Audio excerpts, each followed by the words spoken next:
and we set sail on the evening of D-Day.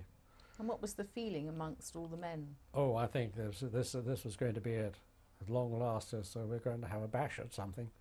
We'd done lots of training and lots of exercises. We really felt we knew what we were going to do, except we didn't quite know exactly what it was going to be like when we got there. So it was all anticipation and yes, we were all a bit on edge, I think. But morale was quite high. Oh, morale was high. I think there must have been about, 100 of us on this ship, I think. You know, the big bow doors open, which was all at the front. And we went off into about 4 feet of water. All our vehicles were waterproofed, so they could go off and so forth. And got my feet wet, but and we drove off onto the beach, and you could see all the. We landed. I know it's a place called Conseil-sur-Mer, but it's not mentioned on many of the things. But my recollection of immediately, as soon as the tank doors, the tank ship things opened, what I could see was a bit of the beach. There was a church in the background, and there was a shell hole through the spar. That was the first impression I saw of landing, was that particular doing. And we had to get hurriedly up the beach and through the dunes. There was only one gap. We had to go through that and then into a field about 100 yards behind the dunes.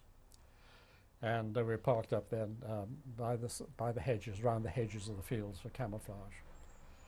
And where I was, there was a vehicle already there behind me, and I was in front of him. And the man said to me, sort of, who are you? So where have you come from? And so I said what I was. And he said, you got many more coming? I said, well, yes, there'll be about another 5 or 6 vehicles coming along here. And all of a sudden there was a whooshing noise up above like that. I looked round and he wasn't there. And he was under his vehicle because there was a shell coming over somewhere. And so that's my first baptism. I say that I heard the first shell coming over, and I say the man who had been there before, he knew what it was. But it was very crowded, of course, at that stage. There was more and more coming ashore, and we hadn't made the ground into France, into Normandy, that we'd hoped to do. But nevertheless, we were going forward.